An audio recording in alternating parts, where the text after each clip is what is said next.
हम पुट कर देंगे इसमें 50 साइन 200t, ठीक है। तो 10 इंटू 10⁻⁻6 इंटू 50 बाहर आ जाएगा हमारा। और देखो 50 बाहर आ गया, इसके बाद साइन 200t का, सॉरी 2000 है यहाँ पे, साइन 2000t का हम डिफरेंशिएशन कर रहे हैं। तो डिफरेंशिएशन में क्या होगा, ये तो एजिटेज रहेगा, साइन का क्या हो जाएगा, कॉस हो जाएगा। साइन का क्या हो जाएगा, कॉस हो जाएगा। ये 2000 था, साइन का कॉस हो गया, कॉस 2000t। अब इसका जो थीटा जो एंगल है इसका भी हमें करना पड़ेगा, क्योंकि टी की रिस्पेक्ट में और टी का टर्म में यहां भी है, तो मल्टीप्लाई हो जाएगा किससे, 2000 से, क्योंकि बाद में हम इसका करेंगे, टी से टी कैंसिल हो जाएगा और 2000t हमारा बचेगा। तो देखो 1 0 2 0 3 0 4 0 और 5 0, और 5 दूनी 10, तो ये भी 6 0 टोटल कट गए। तो फाइनली हमारा कितना बचेगा, कॉस 2000t, ठीक है ना। तो जो करंट होगी कैपेसिटर में, करंट होगी कैपेसिटर में, उसकी वैल्यू कितनी हो जाएगी, कॉस 2000t। तो अगला क्वेश्चन मूव करेंगे। हमें वोल्टेज कैलकुलेट करना इस पॉइंट सी पर। तो देखो इस पॉइंट सी पर हम कैलकुलेट करेंगे, तो यानी कि 50 ओम के अक्रॉस हमें जो है वोल्टेज कैलकुलेट करना है। तो V अक्रॉस 50 ओम, या फिर इसको हम VC भी लिख सकते हैं। तो टोटल वोल्टेज कितना है, वोल्टेज डिवीजन अप्लाई करेंगे हम, 120 इंटू जिसके अक्रॉस हमें कैलकुलेट करना है, तो 50 अपॉन 150। तो 3 बार ये जाएगा और 4 बार ये चला जाएगा। तो कितना आ गया, VC की वैल्यू कितनी आ गई, 40 volt. That is option A will be the right answer. अगला क्वेश्चन है, हमें ये बताना है कि नॉन लीनियर सर्किट पैरामीटर कौन सा है इसमें से। तो नॉन लीनियर सर्किट पैरामीटर है हमारा ट्रांजिस्टर, ठीक है, ट्रांजिस्टर है, एक नॉन लीनियर डिवाइस है। इसका कैरेक्टरिस्टिक अपन देखेंगे तो कुछ इस तरीके से जाता है और इस तरीके से हो जाता है, ठीक है। तो ये नॉन लीनियर पैरामीटर है। अगला क्वेश्चन है, दो इलेक्ट्रिक बल्ब हैं, टंगस्टन फिलामेंट के बने हुए हैं, इनकी थिकनेस जो है वो सेम है, यानी कि इनका जो एरिया है वो सेम है। अगर इनमें से एक 60 वाट देता है, दूसरा 100 वाट देता है, तो इनमें से कौन सा करेक्ट होगा, यानी कि लेंथ के बारे में पूछा है। तो देखो, power is inversely proportional to resistance होता है, ठीक है। और रेजिस्टेंस की बात करें तो रेजिस्टेंस एल के डायरेक्ट प्रोपोर्शन में होता है, तो ये पावर भी एल के इनवर्स में चला जाएगा, यानी कि जिसकी पावर ज्यादा होगी उसका एल कम होगा। तो उसी हिसाब से हम देखते हैं, 100 what lamp has longer length, बिल्कुल नहीं। जबकि जो 60 वॉट का लैंप है इसकी लेंथ ज्यादा होगी, क्योंकि 60 वॉट का लैंप यानी कि पावर इसकी कम होगी, दैट मीन्स इसकी लेंथ जो है वो ज्यादा रही होगी। तो इसीलिए 60 वॉट की जो लैंप है उसकी पावर 100 वॉट से कम है, लेकिन इसकी जो लेंथ है वो 100 वॉट से ज्यादा ही है। तो इसके लिए ऑप्शन बी हमारा करेक्ट आंसर हो जाएगा। अगला क्वेश्चन है, दो 100 वॉट और 200 वोल्ट की लैंप हमने सीरीज में कनेक्ट कर रखी हैं किसी 200 वोल्ट सप्लाई के अक्रॉस, तो total power consumed by each lamp. देखो यहाँ पे ईच लैंप का टर्म यूज कर लिया गया, यानी कि प्रत्येक लैंप के द्वारा जो पावर कंज्यूम हो रही है वो बताना है, ना कि टोटल पावर बतानी है, ठीक है ना। प्रत्येक लैंप की बात कर रहे हैं, तो देख लेते हैं। ये दो लैंप हो गई हमारी, 100 वॉट 200 वोल्ट सेम, और सेम यहां भी 100 वॉट 200 वोल्ट, ठीक है। इसके साथ हमने क्या किया, 200 वोल्ट की हमने सप्लाई इसको दे दी, कितना, 200 वोल्ट हमने इसको सप्लाई प्रोवाइड करवा दी। अब हम क्या करेंगे, हम आर कैलकुलेट करेंगे, तो आर बराबर में क्या होता है, वी स्क्वायर अपॉन पी होता है, दैट इज वी का square 200 multiply with 200 upon power कितना है, 100 है, तो दो बार गया, यानी कि आर का वैल्यू 400 ओम आ गया। R1 इक्वल टू R2 बराबर में 400 ओम है, तो यानी कि 400 यहां हो जाएगा, 400 यहां हो जाएगा। देखो दोनों आइडेंटिकली हैं, दोनों जो लैंप है वो आइडेंटिकल हैं, तो किसी भी एक का कैलकुलेट कर लेंगे, तो ईच लैंप की बात करी गई है।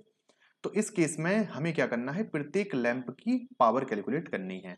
तो हम इसमें से करंट कैलकुलेट कर लेंगे, सर्किट में करंट कितनी जाएगी, तो सर्किट में करंट जाएगी 200 अपॉन 4, और 4 को जोड़ देंगे तो 800 हो जाएगा, ठीक है, 800 हो गया, यानी कि 1/4।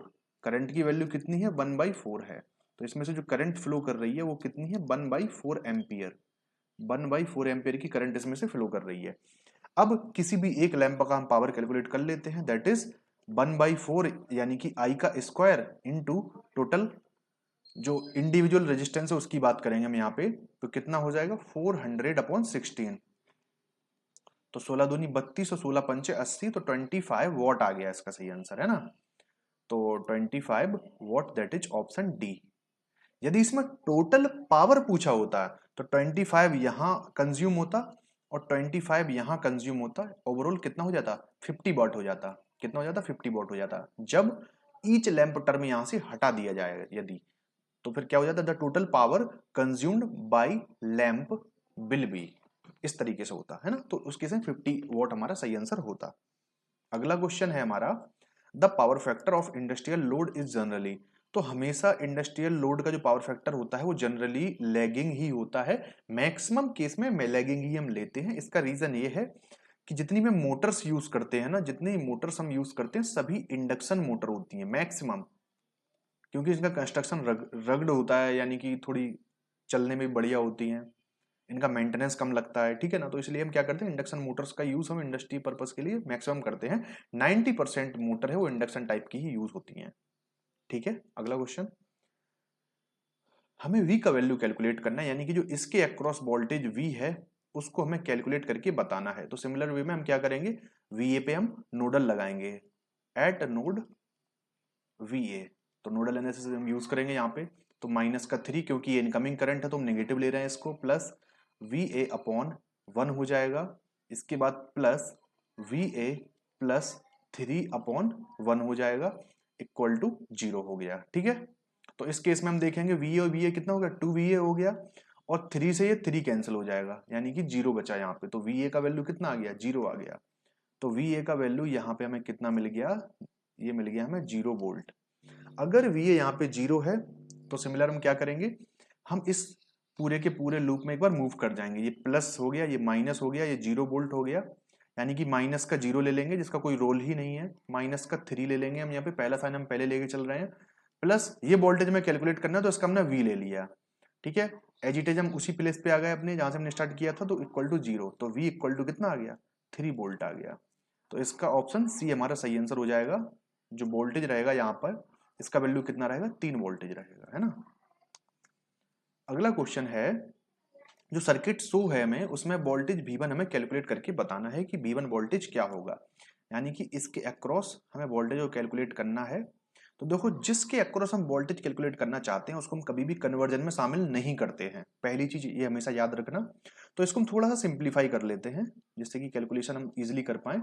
तो 10 एम्पियर हमारा ये हो गया, यहाँ हम छेड़खानी कुछ नहीं कर सकते क्योंकि इसके अक्रॉस तो हमें वोल्टेज चाहिए, ये 1 ओम के अक्रॉस। इसके बाद इन दोनों को हम पैरेलली कनेक्टेड हैं, तो इसको हम सॉल्व करेंगे तो 4 और 4 का पैरेलल 2 आएगा। ठीक है, तो इसका पैरेलल कितना आ गया, 2 आ गया। और जब इनका पैरेलल 2 आ जाएगा और इसको वोल्टेज सोर्स में कन्वर्ट करेंगे तो 10 वोल्ट का नीचे की तरफ सोर्स मिलेगा हमें, यानी कि नीचे की डायरेक्शन में। और 2 ओम हमारा यहाँ है, तो 2 ओम कितना हो गया, 4 ओम हो गया। ठीक है, मैं थोड़ा सॉल्व कर रहा हूँ, जगह मेरे पास उतनी ही है, तो इस हिसाब से मैंने क्या किया, ये वाला 2 ओम है और इसका जो इक्विवेलेंट 2 ओम आया 4 ओम का पैरेलली, तो उनको मैंने ऐड कर दिया 4 ओम। और मैं अब वोल्टेज सोर्स में कन्वर्ट कर रहा हूं, तो 5 दूनी 10, यानी कि 10 वोल्ट का वोल्टेज सोर्स हमें यहां देखने को मिल गया। ठीक है, हमारा बस मेन हमारा यही कंसल्ट था, अब हमें दिक्कत नहीं होगी क्वेश्चन को सॉल्व करने में। ठीक है, अब यहाँ पे हमें वोल्टेज कैलकुलेट करना है, इसका वोल्टेज V1 हमें ऑलरेडी मेंशन है क्वेश्चन में, तो V1 हमें चाहिए है, बाकी हमने सॉल्व कर लिया। ठीक है, तो माइनस का 10, क्योंकि ये इनकमिंग करंट है, नोडल एनालिसिस का हम यूज कर रहे हैं, V1/1 हो जाएगा, plus V1 plus 10/4 equal to 0, कुछ इस तरीके से है। 4 से मल्टीप्लाई करेंगे, माइनस का 40 plus 4V1 plus V1 plus 10 that is equal to 0।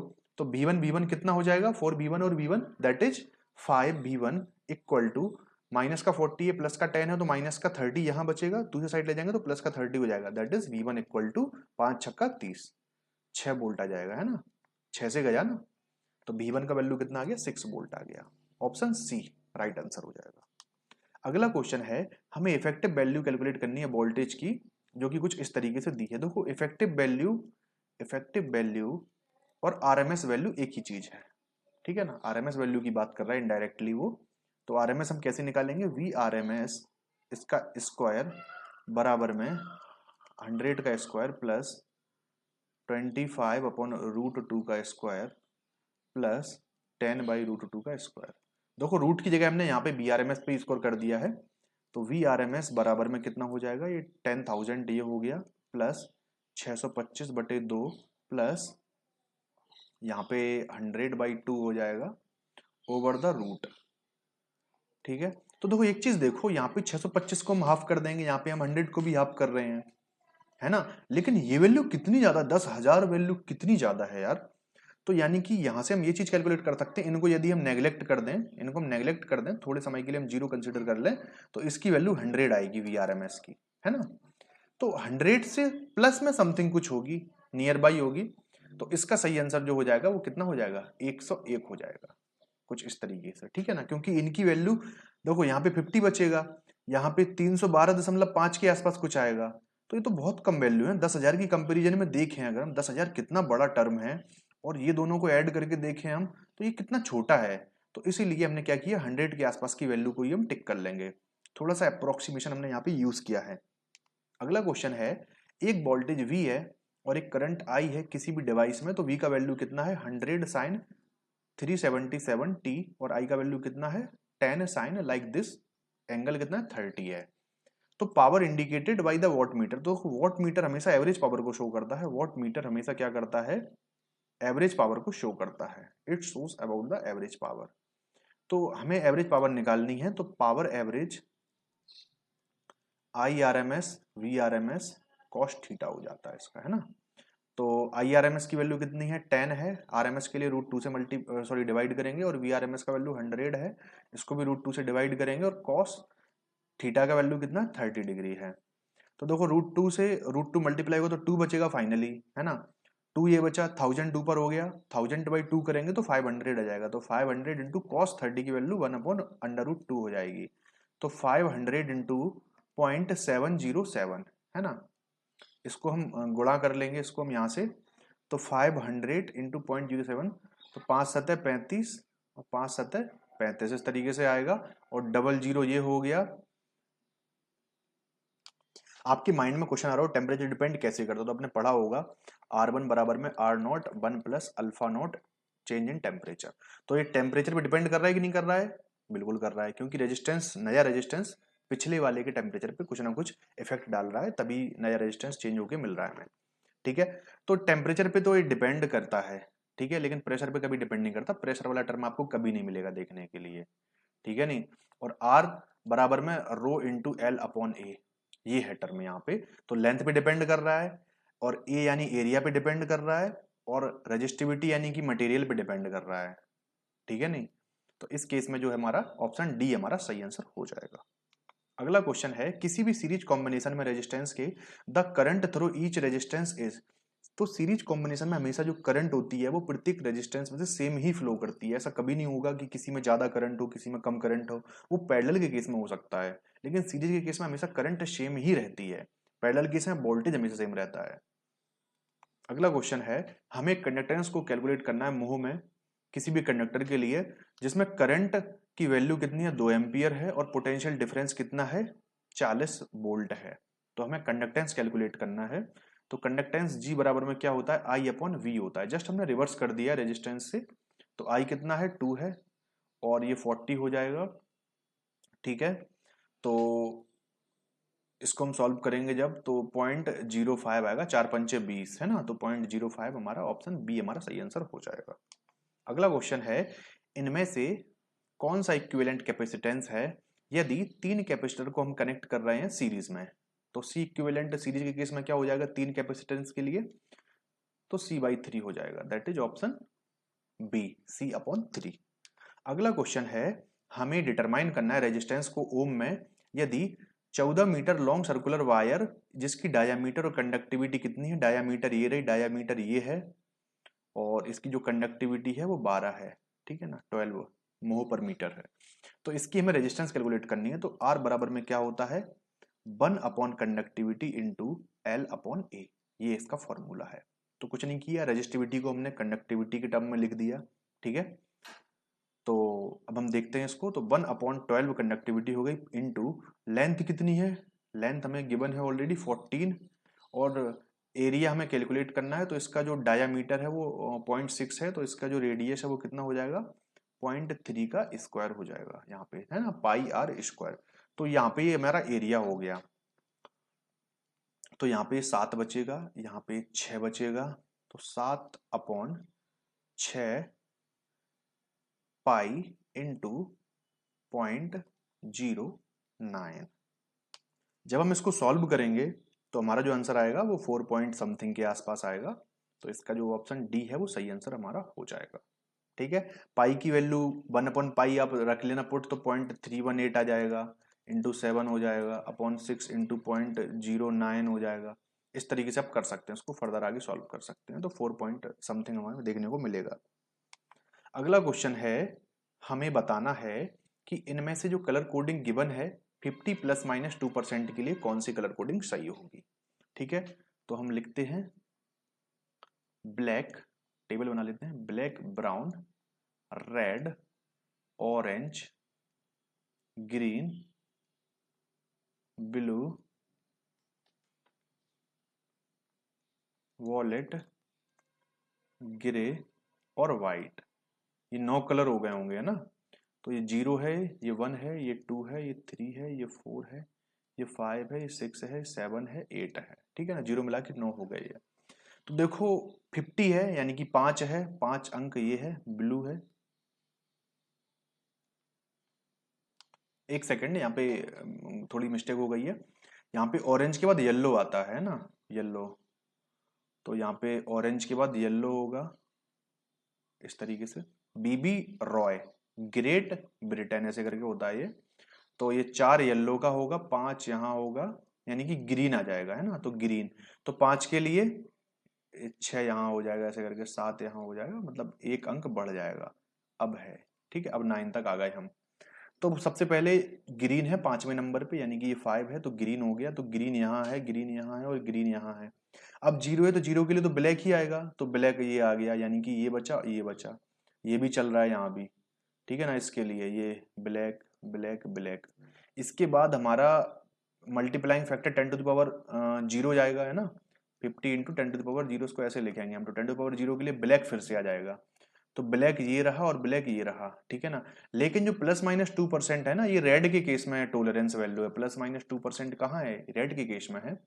तो इसीलिए जो ऑप्शन है वो ग्रीन, ब्लैक, ब्लैक और रेड, ये वाला जो ऑप्शन है ये हमारा सही हो जाएगा, ठीक है नहीं। तो ऑप्शन डी हमारा सही आंसर हो जाएगा।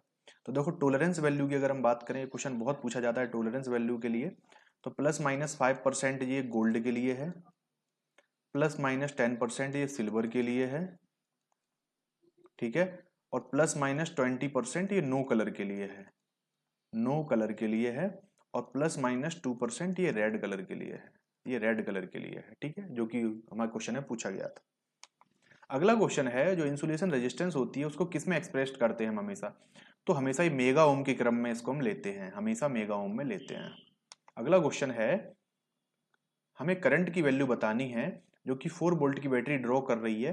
यदि वायर का रेजिस्टेंस 20 ओम है, यदि इसको स्ट्रेच कर दिया जाता है डबल इट्स ओरिजिनल लेंथ, इसकी खुद की लेंथ के, तो इस केस में क्या होता है, जो आर डैश होता है वो एन स्क्वायर इंटू आर हो जाता है। तो आर डैश हमारा कितना निकल गया, डबल कर रहे हैं स्ट्रेच, तो डबल करेंगे यानी कि स्ट्रेच डबलिंग कर रहे हैं उसकी, तो यानी कि वैल्यू 2 पुट कर देंगे इनटू इनिशियल रेजिस्टेंस कितना है 20 है, तो 4 इंटू 20 दैट इज 80 ओम हमारा ये आ गया। जो चेंज रेजिस्टेंस हुआ आफ्टर स्ट्रेचिंग वो कितना हुआ, 60 का चेंज हमें देखने को मिल गया यहाँ पे, यानी कि 80 ओम इसकी वैल्यू आ गई।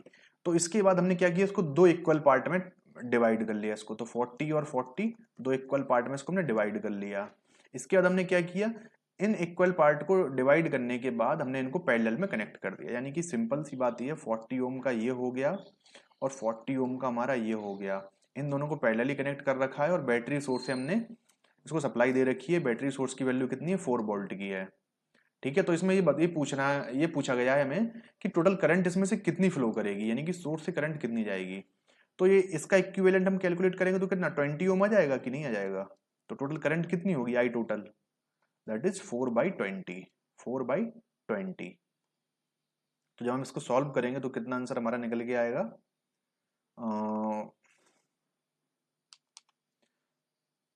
4 पंचे 20, ठीक है ना, तो 0.2, 5 दूना 10, तो 0.2 एम्पियर हमारा जो करंट है हमें देखने को मिलता है। अगला क्वेश्चन है, हमें हीट डिसिपेटेड निकालनी है जूल में किसी भी कंडक्टर के अक्रॉस, यदि इसमें 10 ओम का रेजिस्टेंस है और 1 एम्पियर की करंट जो है फ्लो कर रही है 5 सेकंड के लिए। तो हम हीट डिसिपेटेड की बात करेंगे, तो हीट डिसिपेट बराबर में क्या होता है, आई स्क्वायर आर इंटू टी।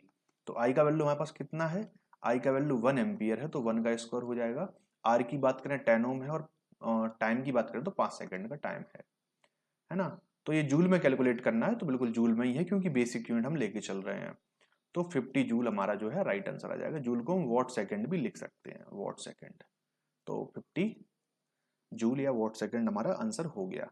अगला क्वेश्चन है, हमसे पूछा गया है हमें वोल्टेज V की वैल्यू कैलकुलेट करनी है, ठीक है, between point A and B, यानी कि इस पॉइंट के अक्रॉस वोल्टेज कितना होगा वो हमें बताना है।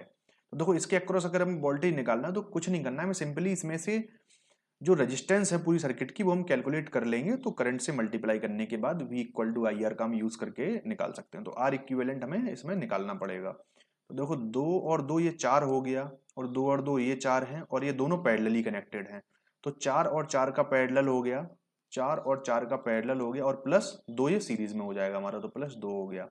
4 और 4 का पैरेलल 2 ही बचेगा, प्लस 2 हो गया ये, तो 4 ओम हमारा R इक्विवेलेंट का वैल्यू में देखने को मिल गया। तो देखो V का वैल्यू हमारे पास कैलकुलेट करना है, तो V बराबर में क्या होता है, I इंटू आर होता है। तो I का वैल्यू 5 एम्पियर ऑलरेडी हमें क्वेश्चन में गिवन है, और R का वैल्यू जो इक्विवेलेंट हमने निकाला उसकी हम वैल्यू पुट कर देंगे, तो 5 चौको 20 volt, that is option B 20 volt. अगला क्वेश्चन है हमारे पास, हमसे पूछा गया है total power delivered by the voltage source in the circuit given below is. तो टोटल पावर डिलीवर्ड हमसे पूछा गया है। यदि हम यहाँ से करंट का वैल्यू कैलकुलेट कर लें, जो आई का वैल्यू इसमें से फ्लो कर रही है, टोटल करंट की वैल्यू जो है, अगर हम ये कैलकुलेट कर लें तो टोटल जो डिलीवर्ड पावर है, जो सोर्स से वोल्टेज सोर्स जो डिलीवर कर रहा है, वो हम कैलकुलेट कर सकते हैं। तो ये ब्रिज को देखते हैं हम। ये देखो, ये दोनों पैरेलली कनेक्टेड है, तो इनका कॉम्बिनेशन इक्विवेलेंट कितना हो जाएगा, 2 और 2 का 1 हो जाएगा। तो फाइनली यहाँ पे क्या हो जाएगा, 1 ओम का रेजिस्टेंस लग जाएगा इनकी जगह पे, 1 ओम का। ठीक है, और आमने सामने वाली भुजाओं का प्रोडक्ट आपस में बराबर है। ठीक है, तो इस केस में ब्रिज कैसा हो गया, ब्रिज बैलेंस हो गया। तो इस वाली जो आर्म है, इसमें कोई भी रेजिस्टेंस बनी रहे, कोई फर्क नहीं पड़ता यदि ब्रिज बैलेंस है। तो 2 और 2 ये 4 सीरीज में आ गया, और इस साइड ये 4 हो गया सीरीज में। ठीक है, और ये 4, इस साइड की वैल्यू 4 और इस साइड की वैल्यू जो 4 है, 4 और 4 ये दोनों पैरेलली कनेक्टेड हैं। तो 4 और 4 का पैरेलली कनेक्ट कितना निकल आया, 2 निकल आया, यानी कि आर इक्विवेलेंट की वैल्यू कितनी आ गई, 2 ओम आ गई है। तो यदि आर हमारे पास अवेलेबल है तो हम आई नहीं निकाल सकते, आई बराबर में 24/2 that is equal to 12 ampere. तो यदि हमें पावर निकालनी है तो power equal to V into I. तो वी कितना है, 24 है, और ये 12 है। तो 12 चौको 48 और 12 दूनी 24, 24 और 4 28, 288 what. That is option D will be the right answer. अगला क्वेश्चन है, हमें करंट की वैल्यू बतानी है एम्पियर में R3 के अक्रॉस। R3 के अक्रॉस कितनी करंट फ्लो कर रही है, आई का वैल्यू ये हमें बतानी है। यदि हम 3 वोल्ट का जो सोर्स है वो कनेक्ट करें 3 ओम की रेजिस्टेंस के साथ, PQ टर्मिनल, ये PQ टर्मिनल है, यदि हम इसमें 3 ओम का रेजिस्टेंस कनेक्ट करें विथ 3 वोल्ट सोर्स, तब उस केस में जो आई का वैल्यू है वो हमें बतानी है। तो देखो, इस वाली ब्रांच में हमें करंट कैलकुलेट करनी है, तो इस वाली ब्रांच को हम कंसीडर कर सकते हैं। ठीक है, सोर्स कन्वर्जन में। ठीक है, क्योंकि इसमें तो हमें कुछ करना नहीं है, तो सिंपल सी बात है, सोर्स कन्वर्जन में यहाँ पे यूज करेंगे। तो 6 18 यानी कि 18 वोल्ट हमारा यहाँ पे आ गया, और 3 ओम हमने सीरीज में कनेक्ट कर दिया। इसके बाद अगला वाला 3 ओम हमारा ये हो गया।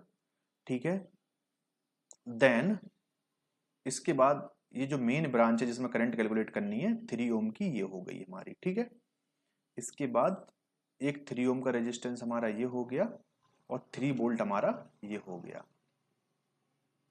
3 वोल्ट हमारा ये हो गया। इसका वोल्टेज मान लेते हैं Vx है। ठीक है ना, तो नोडल एनालिसिस हम यूज करेंगे, तो Vx minus 18/6 plus Vx/3 plus Vx minus 3/3 that is equal to 0। 6 से मल्टीप्लाई कर देते हैं पूरी इक्वेशन को, तो Vx minus 18 plus 2Vx plus 2Vx minus 6 equal to 0। तो 2 2 4 और 1 5, तो 5Vx इक्वल टू 8 6 14 यानी कि 24, तो प्लस हो जाएगा, वहां साइड भेजेंगे हम इसको, तो Vx बराबर में कितना आ गया, 5 से इसको डिवाइड करेंगे, 24/5, तो 5 चौको 20 और 5 अट्ठे 40, 4.8 आ गया। Vx की वैल्यू कितनी है, 4.8 वोल्ट है। लेकिन हमें करंट कैलकुलेट करनी है, तो I बराबर में क्या हो जाएगा, 4.8, और इसमें से फ्लो होने वाली करंट हमें चाहिए, तो इसमें रेजिस्टेंस जो है ना, इसको हमें पुट करना पड़ेगा, अपॉन 3 कर देंगे हम सिंपली।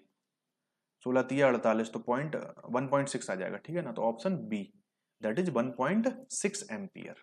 ठीक है, अगला क्वेश्चन है, हमें मैक्सिमम वोल्टेज इंड्यूस्ड किसी भी कॉइल में हुआ है वो 200 वोल्ट है, और जो रोटेशन है एंगल की वो 45 डिग्री है किसी कॉइल की रिस्पेक्ट में। तो instantaneous value of sinusoidal waveform. ठीक है ना, तो Vt की वैल्यू हमें कैलकुलेट करनी है। इसमें मैक्सिमम वैल्यू देखो ऐसा होता है, Vt बराबर Vm साइन ओमेगा टी, कुछ इस तरीके से होता है जो इंस्टेंटेनियस वैल्यू है। तो Vt बराबर में Vm का वैल्यू हमें 200 वोल्ट ऑलरेडी मेंशन है, साइन और ओमेगा टी की वैल्यू कितनी है, 45 डिग्री, ऑलरेडी क्वेश्चन में गिवन है, तो 45 ये आ गया।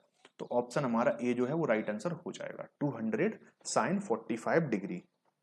अगला क्वेश्चन है, किसी भी प्योर साइनोसॉइडल वेवफॉर्म के लिए जो फॉर्म फैक्टर है और जो क्रेस्ट फैक्टर है उसकी वैल्यू कितनी होती है। तो देखो, साइनोसॉइडल वेवफॉर्म के लिए फॉर्म फैक्टर कितना होता है, 1.11, यानी कि फॉर्म फैक्टर बराबर में ratio of RMS value upon average value.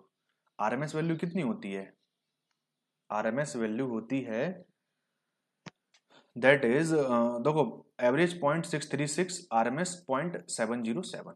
ठीक है, जब इसको सॉल्व करते हैं तो 1.11 हमारा निकल के आता है फॉर्म फैक्टर। तो ये फॉर्म फैक्टर हो गया।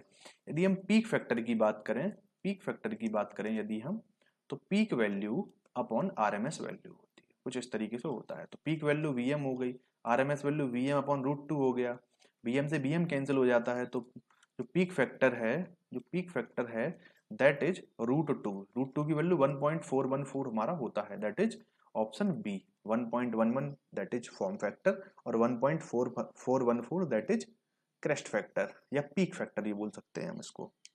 अगला क्वेश्चन है, एक साइनसोइडल वोल्टेज अप्लाई किया गया है एक सीरीज आरसी सर्किट में, और जो साइनसोइडल वोल्टेज है वो कितना है 40 साइन ओमेगा टी वोल्ट है, और जो करंट है जो फ्लो कर रही है इसमें से 20 sine omega T minus 45 degree है।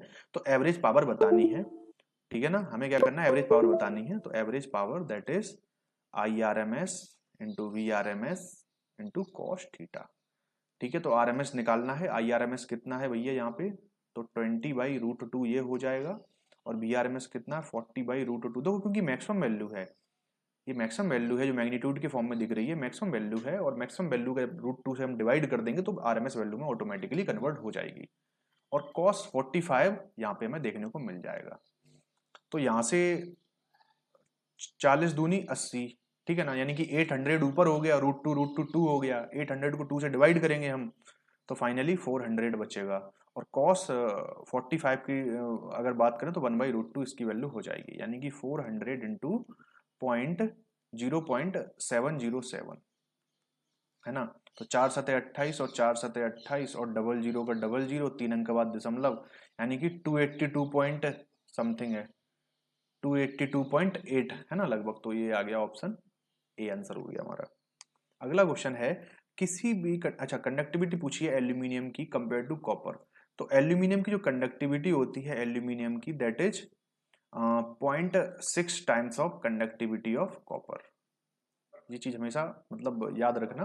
तो 1.6 टाइम होती है, 1.6 टाइम होती है, ठीक है ना, इस चीज को याद रखना।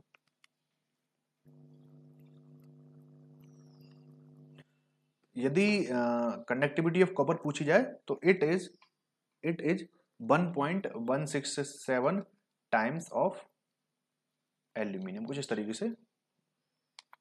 अगला क्वेश्चन है, at what level of current flow during electric shock death is possible.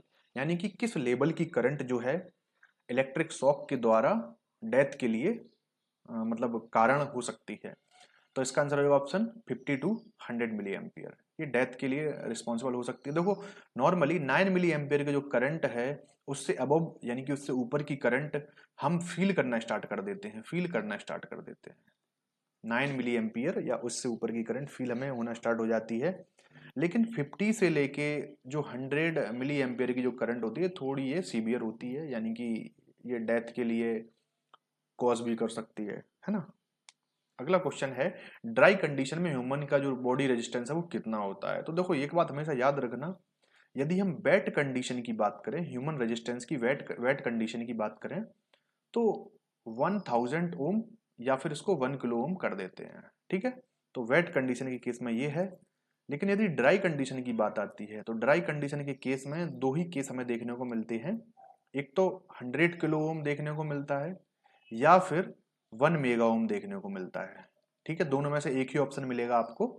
तो इसमें जो पूछा गया है वो ड्राई कंडीशन का पूछा गया है, ड्राई कंडीशन में है, और 100 किलो ओम इसमें ऑप्शन में भी मेंशन है, तो ऑप्शन ए हमारा सही आंसर हो जाएगा। अगला क्वेश्चन है, यदि n रेजिस्टेंस कनेक्टेड हैं और इनको पैरेलल में कनेक्ट कर किया गया है, ठीक है, तो इनकी जो इक्विवेलेंट रेजिस्टेंस है वो x है। यानी कि सिंपल सी बात है, पैरेलल के केस में x हमारा इक्विवेलेंट निकल के आ रहा है और r वैल्यू का रेजिस्टेंस है, ठीक है, और n रेजिस्टेंस को हम कनेक्ट कर रहे हैं, यानी कि जो r की वैल्यू है, रेजिस्टेंस की वैल्यू वो कितनी आ गई, n इंटू एक्स आ गई हमारी।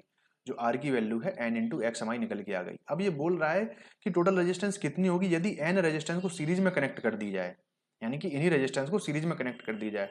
तो देखो R इक्विवेलेंट यदि हम निकालेंगे इस केस में, तो R का वैल्यू कितना है, n इंटू एक्स है, तो n इंटू आर हो गया पहले। तो अब R का वैल्यू हम पुट कर देंगे तो n इंटू एक्स हो गया, यानी कि n square into x that is R equivalent for series के लिए। सीरीज के केस में R इक्विवेलेंट कितना हो गया, n square into x that is option D.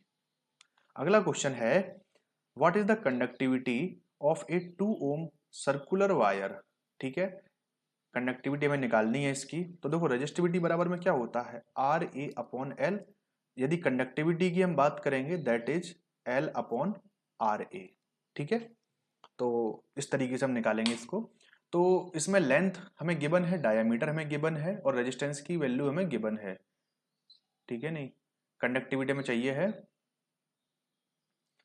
तो इस केस में हम देखते हैं लेंथ हमारी कितनी है, 10 मीटर है।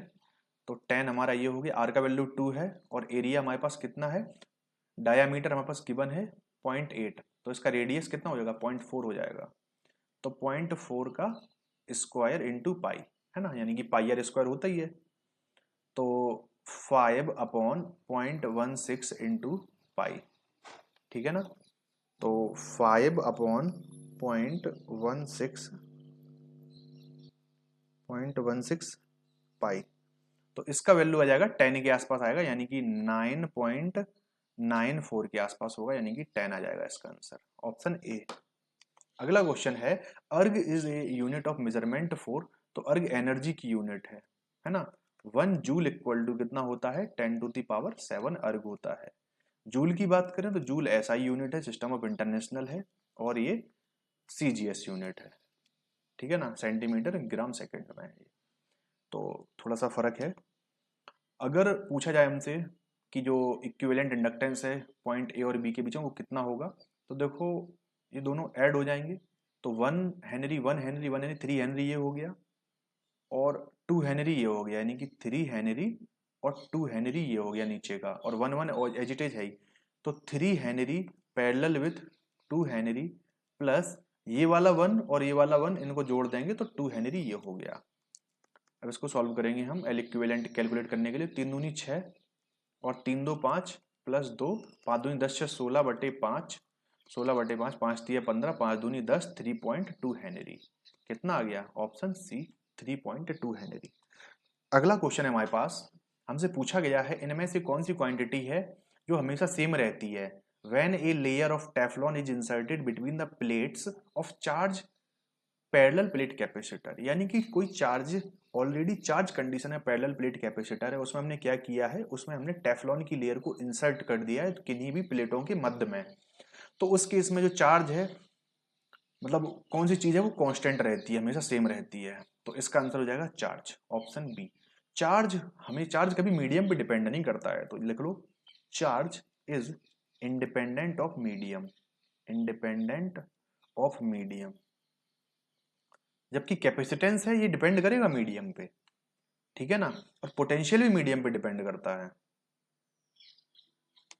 अगला क्वेश्चन है इनमें से कौन सा कैपेसिटर का टाइप नहीं है, not a type of capacitor. ठीक है ना, तो सिरेमिक टाइप कैपेसिटर होता है, फिल्म टाइप कैपेसिटर होता है, इलेक्ट्रोलाइटिक टाइप कैपेसिटर होता है, लेकिन वायर बाउंड रजिस्टर होती है हमारी। ठीक है ना, वायर बाउंड क्या होती है, रजिस्टर होती है हमारी। तो this is not type of the capacitor. Kirchhoff's voltage law is based on which of the following principle. यहाँ पे केबीएल की बात करी गई है। केबीएल को किरचॉफ का सेकंड लॉ भी कहते हैं, सेकंड लॉ भी कहते हैं, इसको लूप लॉ भी कहते हैं क्योंकि लूप में लगता है। तो ये डिपेंड करता है, ये बेस्ड करता है किस पे, कंजर्वेशन ऑफ एनर्जी पे। केबीएल कंजर्वेशन ऑफ एनर्जी के प्रिंसिपल पे बेस है और केसीएल कंजर्वेशन ऑफ चार्ज के प्रिंसिपल पे बेस है ना। तो ऑप्शन बी हमारा राइट आंसर हो जाएगा। अगला क्वेश्चन है हमें अननोन वोल्टेज V को कैलकुलेट करना है इसके ए और बी पॉइंट के अक्रॉस सर्किट में। ठीक है, तो ए और बी के अक्रॉस हमें कैलकुलेट करके वोल्टेज को बताना है। तो देखो एक चीज हमेशा याद रखना है, उसको बहुत शॉर्ट तरीके से करके देखते हैं अपन। 6 एम्पियर की करंट इसमें से फ्लो कर रही है, तो करंट सोर्स के सीरीज में अगर कोई भी रेजिस्टेंस भी लगा दी जाए, कोई भी वोल्टेज सोर्स भी लगा दिया जाए, लेकिन करंट सोर्स सबको मतलब आउटकम कर देता है, सबको ओवरकम कर देता है, ऐसे समझो आप। तो 6 एम्पियर के साथ इसको लगाने का कोई मतलब नहीं है, इसको हम हटा भी सकते हैं 2 ओम के रजिस्टर को। तो 4 ओम हमारा ये आ गया।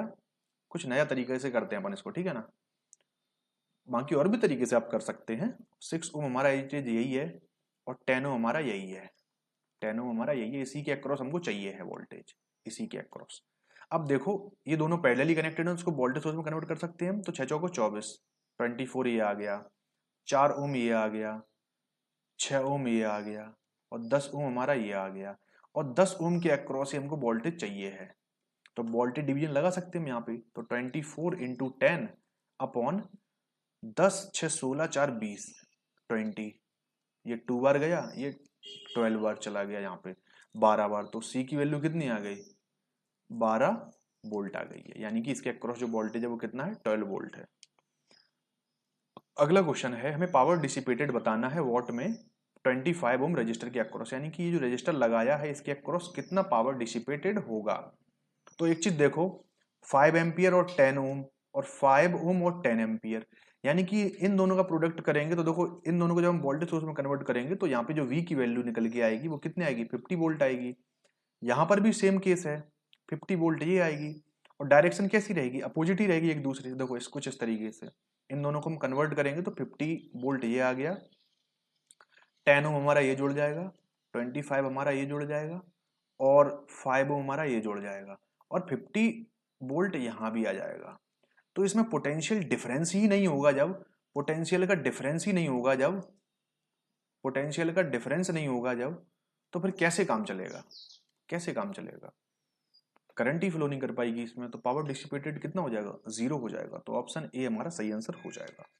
अगला क्वेश्चन है, हमें टोटल करंट कैलकुलेट करना है एम्पियर में जो वोल्टेज सोर्स सप्लाई हो रही है दिए हुए सर्किट में।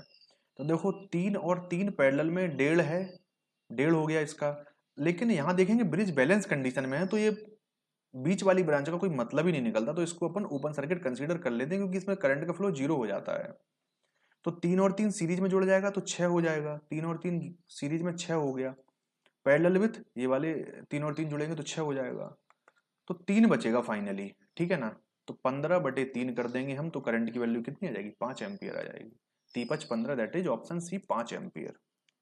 अगला क्वेश्चन है, हमें पीक वैल्यू एम्पियर में कैलकुलेट करनी है करंट सोर्स के लिए, करंट जो मोटर में यूज करी गई है 30 एम्पियर के लिए। तो देखो पीक वैल्यू में चाहिए है, यानी कि मैक्सिमम वैल्यू हमको चाहिए है, मैक्सिमम वैल्यू चाहिए तो उसको रूट से मल्टीप्लाई कर देंगे, क्योंकि 30 एम्पियर क्या है, एक आरएमएस वैल्यू है। तो आरएमएस वैल्यू को मैक्सिमम में चेंज करने के लिए हम क्या करेंगे, √2 से मल्टीप्लाई कर देंगे। 30 इंटू 1.414 इसकी वैल्यू होती है √2 की, 14×3 = 42, यानी कि 42 पॉइंट समथिंग आएगा इसका आंसर। तो 42.4 हमारा इसका सही आंसर हो जाएगा। अगला क्वेश्चन है, हमसे पूछा गया है, डायमेंशन पूछी गई है, एनर्जी की डायमेंशन इनमें से कौन सी होगी। तो एनर्जी ले लो या वर्क ले लो, दोनों की सेम ही डायमेंशन है। तो वर्क बराबर में क्या होता है, फोर्स इंटू डिस्टेंस या डिस्प्लेसमेंट। तो फोर्स क्या होता है, एफ बराबर में M A, mass into acceleration. तो मास ये हो गया, एक्सेलरेशन यानी मीटर और पर सेकंड स्क्वायर, ठीक है ना, इंटू डिस्टेंस यानी कि एल एक यहाँ पे आ गया। तो M L square upon T square को नीचे ले जाएंगे तो टी स्क्वायर ये हो गया, तो जी आ गई हमारी dimension, M L square upon T square, option B. अगला क्वेश्चन है, हमें पूछा गया है कि 1 unit of electrical energy is equal to, यानी कि जो हमारा मीटर लगा होता है उसमें एक यूनिट कितना बताती है, that is 1 kilowatt hour. 1 kilowatt hour को शो करती है, इसको बीओटी भी कहते हैं, बोर्ड ऑफ ट्रेड यूनिट, ठीक है ना। तो इसका सही आंसर क्या हो जाएगा, 1 किलोवाट आवर। तो चलिए यहाँ पे हमने 50 क्वेश्चंस को कंप्लीट कर लिया है, ठीक है। उम्मीद करता हूँ आपको अच्छा लगा होगा। तो यदि आप चैनल पर नए हैं सब्सक्राइब जरूर कर लें, ताकि इन फ्यूचर जो भी इंपॉर्टेंट नोटिफिकेशन है वो आप तक इजिली वे में पहुंचते रहे। Thanks for watching.